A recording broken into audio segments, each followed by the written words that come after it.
Hi, everyone. Welcome back to Raven Relics Tarot. Today's reading is for the collective, so if the message resonates or you find it helpful, then it's for you. And if not, no worries at all. Just leave it for someone else or return to it at a later time. All right, before we jump right into the cards, let's take a few deep breaths together as I cleanse the space.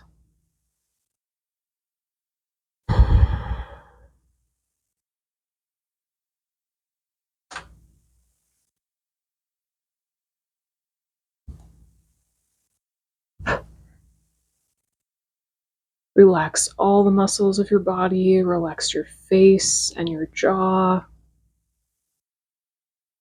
Drop your shoulders.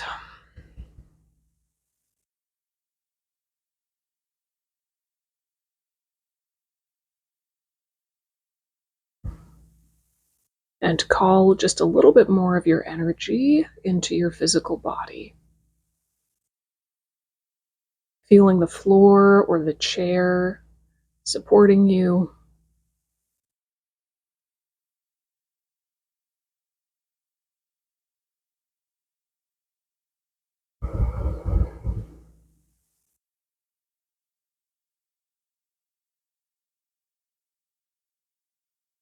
All right. So, per usual, I have drawn an oracle card already to set the stage and get us started.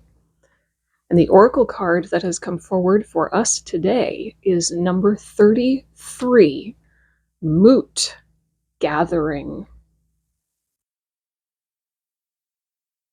So the number 33 or the number 6 might be meaningful to you.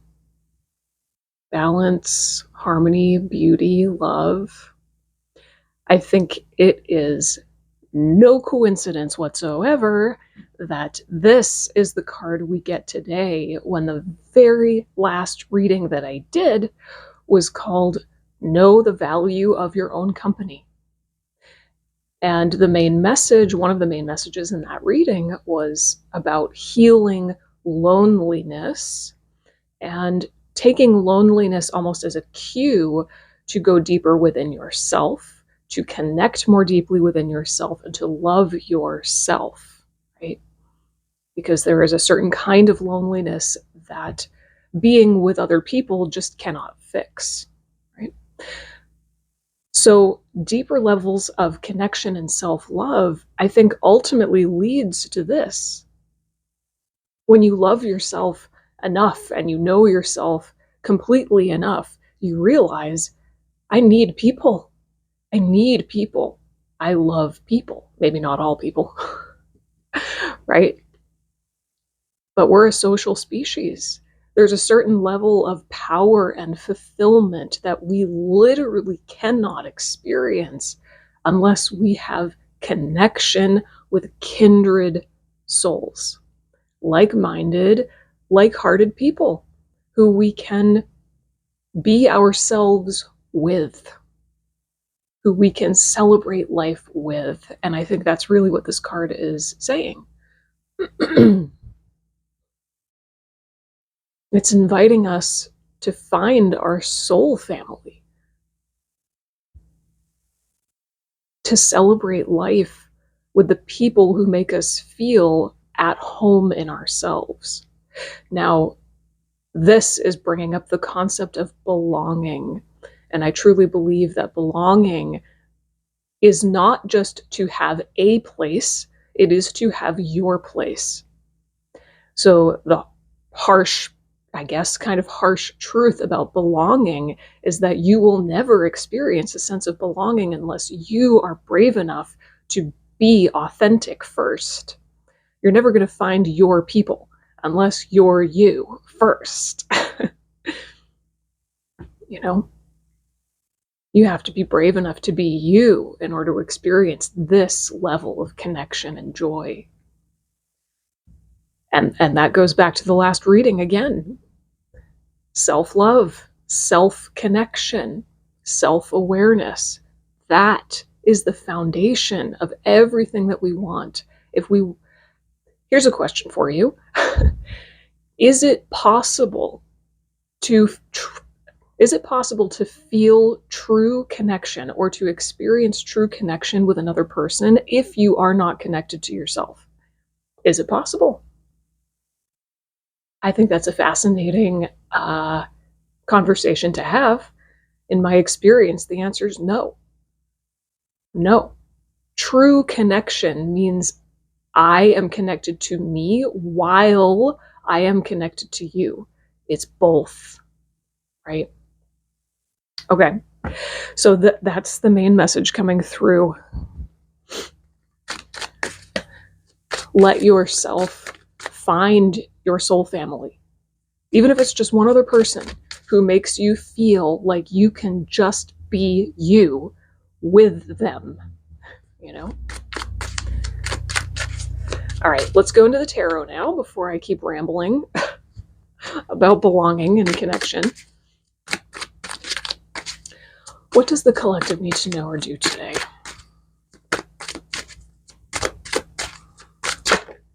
Thank you. Oh, interesting. 2 of Wands. I'm hearing you're on the precipice of change. Yeah, you're on the precipice of change.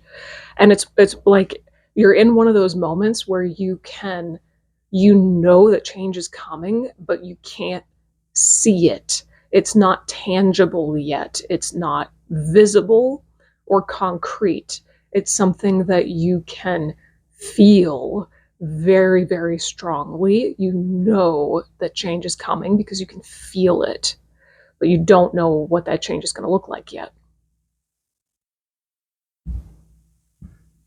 And I think whoever I'm speaking to right now, you have reached such an incredible level of self-awareness and self-awakening. You've gone through a lot. You've gone through a lot. And it feels now like you're ready to meet whatever change is coming with an incredible level of consciousness. So there's a sense of freedom here, even though you're meeting the unknown, and that can be kind of stressful. There's freedom.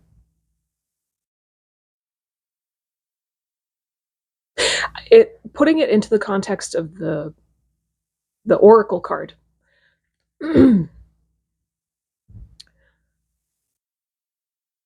You may be coming out of a hermit phase.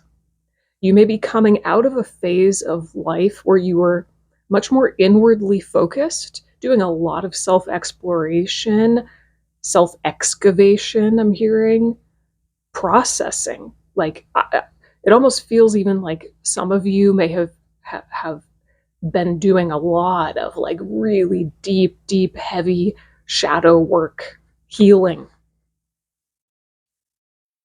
And now your perspective is shifting. And I think you feel connected enough to yourself that you're ready now to, I'm hearing, expand your horizons and maybe connect with more people or find your people. You're ready to find your people or engage with more people because your connection to yourself is secure. So other people, you're at a point now in life where it is highly unlikely, still possible, but highly unlikely that other people are going to knock you off center, you know, or distract you from your own truth.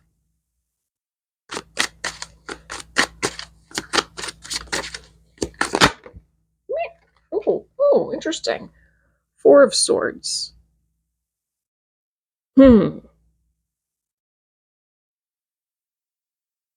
Oh, I'm going to pull one more. Hang on a second. Huh.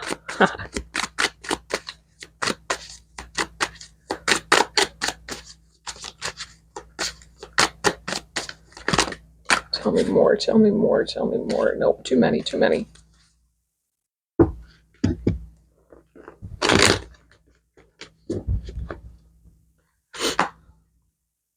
Mm.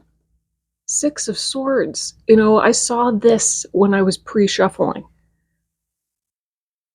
Weird.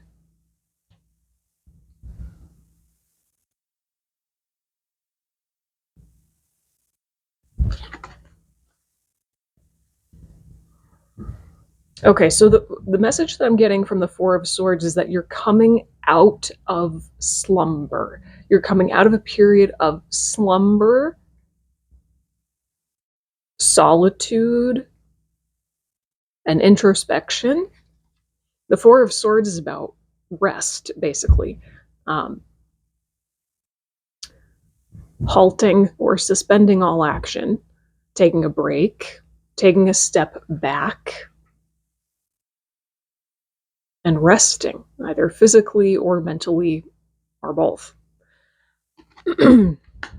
So it feels almost like, oh, I see what's happening here. Yeah, you went through a period of deep, deep inner work and introspection, which required you to not only seclude yourself to a certain extent, but also to slow down, and maybe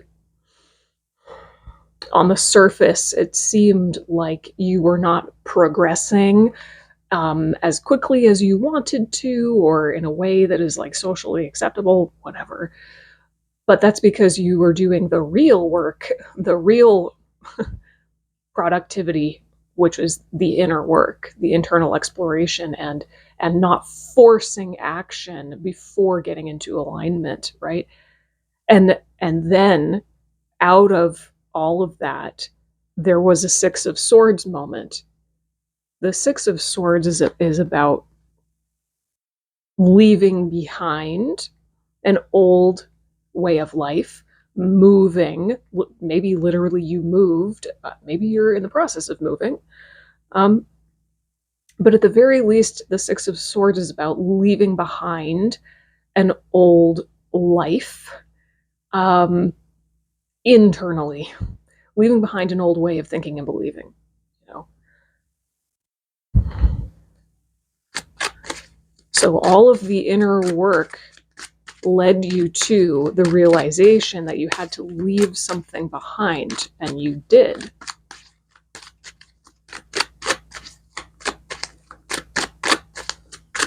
And it wasn't easy, but you did.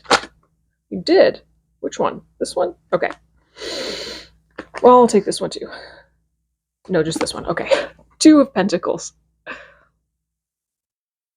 Yeah, there was a period of time where you were juggling transition, trying to navigate this like in between.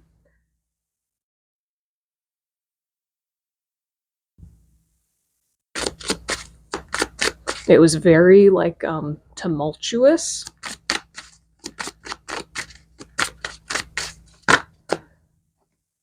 Oh, Queen of Swords and the Seven of Cups.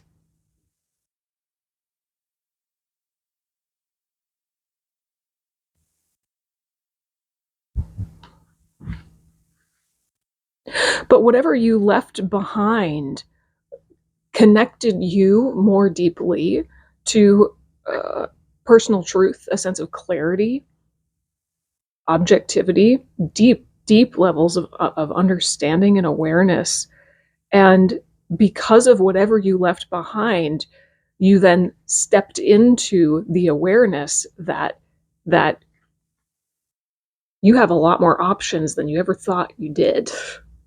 Seven of Seven of Cups is about being faced with a lot of options, and that is incredibly exciting or incredibly overwhelming, depending on the person and the moment, right?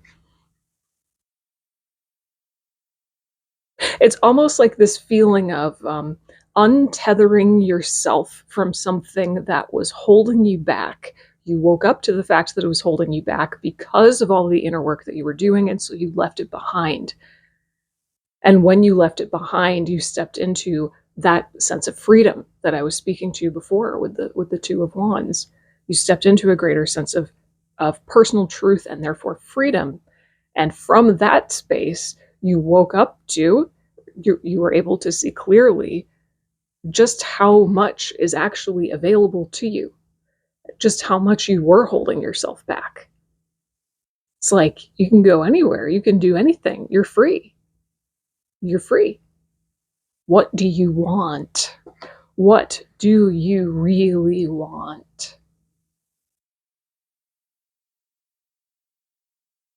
I've found truly in life, it always boils down to that question. It is as simple as that. What do you want?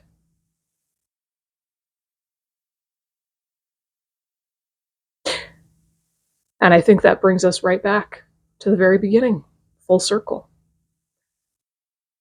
You've come to an embodied place of freedom, self-awareness, and self-love that you've never been before. You've never been before. And you realize that you can do anything. You can go anywhere. Nothing and no one is holding you back. And maybe what you're waking up to, what you're realizing that you really want, is more connection with the people, with people who reflect your embodiment back to you, with the people who make you feel at home within yourself, or I should say, with the people who reflect the fact that you feel at home within yourself. People who just amplify the feelings of love and connection you already have within yourself. Wow. Oh, well, this was interesting. Are we done? Okay, no, I'm hearing pull one more tarot card. Okay, I thought we were done. What is it? What is it?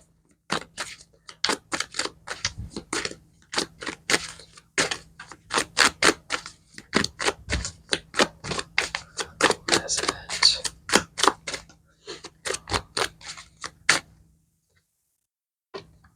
Eight of Wands. Pure movement. Well, the Eight of Wands is inviting you to take action. And I think I also said that in the last reading too. Yes, I did. I remember.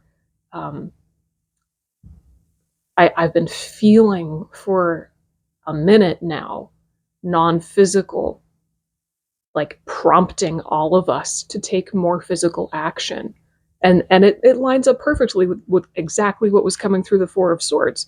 You know, there are phases in life where what is necessary is to stop. Don't move. Don't do anything. Go within. Connect within. Find alignment within, right? Do that inner work, that internal exploration. Have your hermit card moment. But then there will be a natural, organic time when you've done all the inner work that you can do for now, and the next most aligned thing to do is to just take action. Just do something, right? Movement, physicality, just go. Do your best based on the self-awareness that you've gained. Go out into the world with that self-awareness and put it to the test, right? So I think you're at that point. You're at that point where you have done all of the internal work that you can do for now, and life is saying, start walking towards that horizon. Start taking action towards it. Start taking action towards what you want, whatever that looks like. And of course, inner work and action, it's, this beautiful dance between internal and then external, internal and external. You can think about it on the micro and the macro, right? Like there are big phases in life where we're really not making external progress because we're doing all the inner work, and then it's followed by a big phase of action, right? But you can even think about it on a daily basis, right? Like for me, for example, every single day of my life, I am doing some form of introspection because it's my joy. I cannot not do that. So, but every day of my life, I'm also taking action. So you can think about that 1-2 step: internal inner work, external action, right? Think about it on the macro and the micro. What this reading is saying is that you are coming out of a more macro phase of introspection, and you are stepping now into a more macro phase of taking action towards whatever you want. Connection. All right. Interesting. Well, I hope that this message finds whoever it's meant to. If it resonates or you find it helpful, give it a thumbs up. Leave any questions or comments down below. I would love to hear from you, and I will see you in the next reading. Bye.